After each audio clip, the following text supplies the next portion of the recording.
მოგესალმებით, მე ვარ ბექა და მე ვიქნები თქვენი ინსტრუქტორი Python-ის კურსისათვის. აღნიშნული კურსი თავდაპირველი სახით შექმნილია მოშამადანის მიერ, იგი YouTube არხზე დევს ინგლისურად. ჩემი აზრით ეს კურსი არის ყველაზე პროდუქტიული კურსი, მათ შორის რაც ინტერნეტში ვნახე, ვინაიდან მას აქვს ძალიან დეტალური განმარტებები, ბევრი სავარჯიშოები და ასე შემდეგ. მე შემოგთავაზებთ ამ კურსის ქართულ ვერსიას.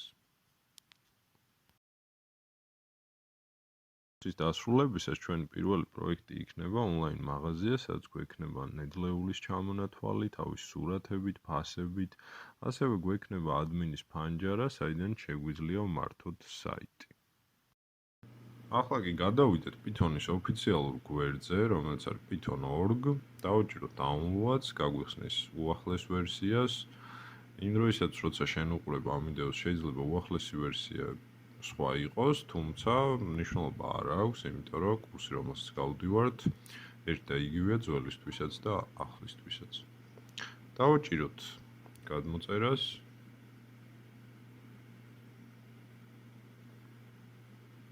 გადმოწერებში ვნახავთ Python-ის საინსტალაციო ფაილს, დავაკლიკავთ ორჯერ, რის შემდეგაც გაგვიხსნის ფანჯარას, საიდანაც უნდა დავაინსტალიროთ უკვე. აქ ჩანს ერთი პატარა ოთხკუთხედი, რომელიც უნდა მოვნიშნოთ წიჩქით, სხვა შემთხვევაში ვერ გავაგრძელებთ ინსტალაციას.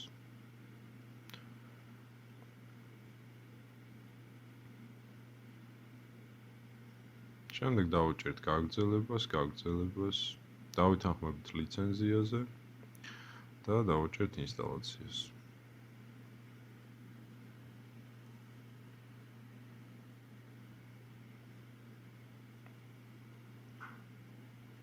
ეს მესიჯი ნიშნავს, რომ Python-ი წარმატებით დაინსტალურდა, შესაბამისად დავუჭერ დახურვას და გადავალ შემდეგ ეტაპს. შემდეგი ეტაპი ეს არის ჩვენი Python-ის კოდის ედიტორი, რომელიც დღესდღეობით ყველაზე პოპულარული ეს არის PyCharm-ი, რომელიც შეგიძლია გადმოწერო საიტიდან JetBrains.com.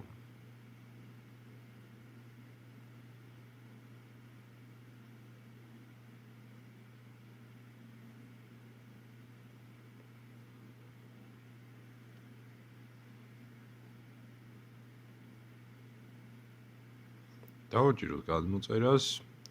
ამ შემთხვევაში გაგვიხსნის ორ ვერსიას, პროფესიონალურს და community-ს. პროფესიონალური ესაა ფასიანი ვერსია, აქვს რამდენიმე დამატებითი ფუნქციები, ხოლო community ვერსია ესაა აბსოლუტურად უფასო და ჩვენთვის აბსოლუტურად გამოსადეგი, ვინაიდან პროფესიონალური უკვე მომავალში დაგვჭირდება და რა დასაწყისში. თუ კი Windows კომპიუტერზე ხართ, უბრალოდ next-ს დააჭირეთ და დაინსტალირეთ, თუ კი Mac-ზე ხართ, ეს PyCharm-ის აიკონი უნდა გადმოვიტანოთ, აპლიკაციების ფოლდერში ჩავაგდოთ და შემდეგ ისევ მას დავაჭიროთ ორჯერ, რათა მოხდეს PyCharm-ის საბოლოო ინსტალაცია. დავაჭიროთ გახსნას. გვიჩვენებს გინდა თუ არა რომ გადმოიტანო სეტინგებიო. შემდეგ გაიხსნება ეს ფანჯარა, სადაც მიუცითებ, რომ აქამდე არ გამომიყენებიო PyCharm-ი, ასევე გვაქვს რამდენიმე ოფცია, რომელსაც მომავალში გამოვიყენებთ. უბრალოდ დავაჭიროთ ქვედა კუთხეში next.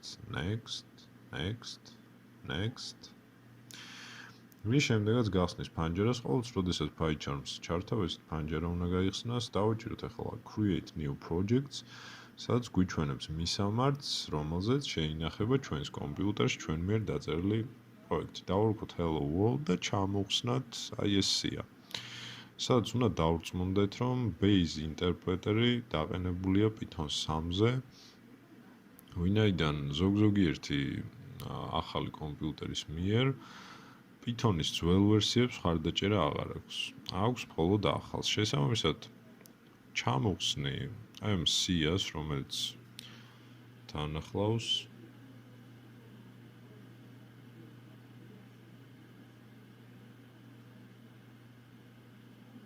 AMCS და დავწმუნდები, რომ Python 3-ზე არის დაყენებული, ჩვენ შემთხვევაში 3.7 ვერსია, რომელიც დავაინსტალირეთ.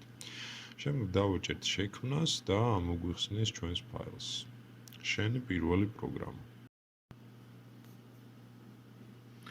დავუჭერთ hello worlds, გავხსნით news, შემდეგ ავირჩიოთ Python files, სადაც უნდა დავარქვათ სახელი app.py. სასურველია რომ აქ ბოლოში იყოს ფაი, რათა კომპიუტერმა ამოიცნოს როგორც Python-ის ფაილი. დავაჭიროთ OK-ს. ეს ბარი შეგვიძლია ჩავკეცოთ და დავიწყოთ ჩვენი პირველი პროგრამის წერა. დავწეროთ print, გავხსნათ ჭხილები. და ჭხილებს შეგვიძლია როგორც ორმაგი ბრჭყალები ჩავწეროთ, ისე ერთმაგი, ვინაიდან ორივე ერთი და იგივე დავალებას ემსახურება. ჩავწეროთ ჭყალებს შორის ჩვენი სახელი და გვარი. ამის შემდეგ უკვე მოვძებნით ზევით run menus, რომელიც ნიშნავს პროგრამის გაშვებას, ვიპოვით runs, დავაჭერთ. აქ არის მოკლე რილაკი, რომელიც უფრო სწრაფად უშვებს ხოლმე პირდაპირ მენიუს შესვლის გარეშე და ამცირებს უფრო მუშაობის დროს, ანუ უფრო სწრაფად გაუშვებთ თქვენ პროგრამას. დავაჭიროთ, ასევე ავირჩიოთ app და გავუშვათ ჩვენი პროგრამა. ახლა დაბლა გამოჩნდება ჩვენი პროგრამის, ჩვენ მიერ დაწერილი კოდის შედეგი. ანუ თქვენი სახელი და გვარი. შემდეგში უკვე გრაფიკულ დავალებებსაც შევასრულებთ, ვინაიდან გრაფიკული დავალებები შედარებით უფრო კომპლექსურია, ჯერჯერობით დავჯერდეთ მარტივ დავალებებს. ეს ბარი შეგიძლიათ გააზარდოთ, შეამციროთ, ან საერთოდ ჩაკეცოთ.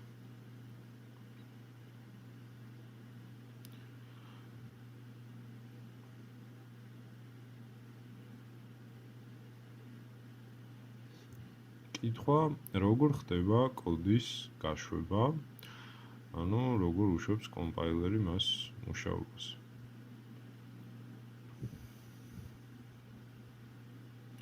ზოგადად კოდის გაშვება დაწერის დროს ხდება აუცილებლად ზემოდან ქვემოთ მიმართულებით, რაც ჩვენ ვეცდებით, რომ დავხატოთ ძაღლი, შეიძლება გავდეს ძალს, შეიძლება არ გავდეს, თუმცა არ აქვს მნიშვნელობა.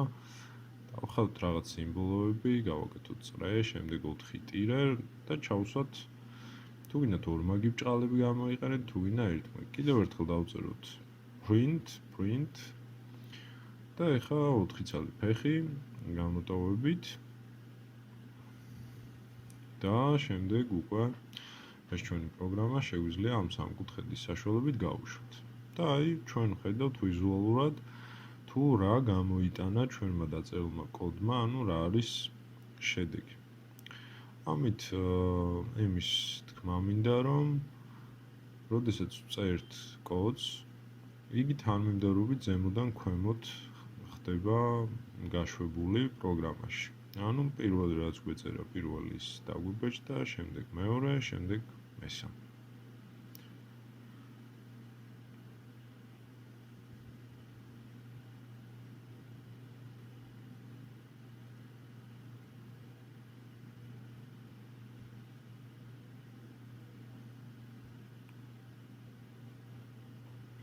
შეგვიძლია კიდევ დავწეროთ print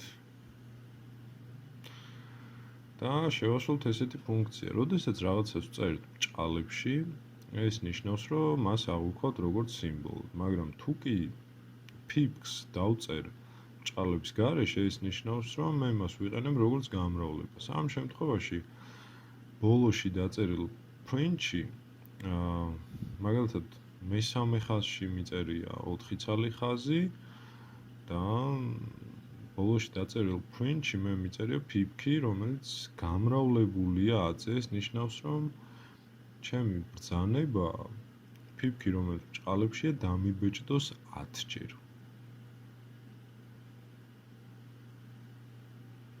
თუ კი გავუშვებ, აი ეგ დავინახავ, რომ 10 ცალი pip-ი დამიბეჭდა, ანუ 1 ცალი pip-ი, რომელიც ვაჩვენე გაამრავლა 10-ზე და გამოვიდა 10 ცალი pip-ი. აუცილებლად უნდა მივაქციოთ ყურადღება, რომ ბრჭყალებში ჩასმული აუცილებლად აღიქმება როგორც სიმბოლო და არა როგორც მნიშვნელობის მატარებელი. შესაბამისად, ბრჭყალებში რაც არ უნდა ჩასვათ, ის ყოველთვის სიმბოლოს მნიშვნელობას ატარებს.